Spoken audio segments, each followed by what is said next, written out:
మీరెవరైనా ఒక క్రైస్తవ మత బోధకుడిని ఒక మాట అడిగి చూడండి. ఏమనంటే పాత నిబంధనలో యేసు గురించిన ప్రవచనాలు ఎన్ని ఉన్నాయి?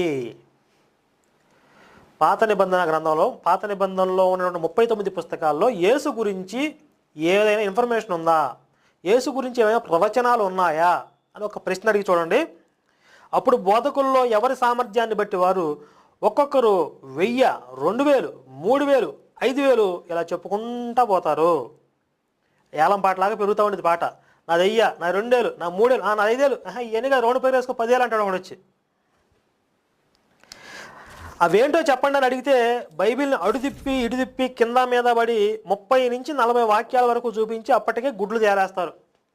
బాబు 33,000, 4,000, 5,000, 10,000 కాదు, కానీ అసలు ఎన్ని ఉన్నాయో కనీసం మాకు కొన్ని రెఫరెన్స్లు చూపించండి అంటే మొత్తం సర్కస్ ఫీట్లు చేసి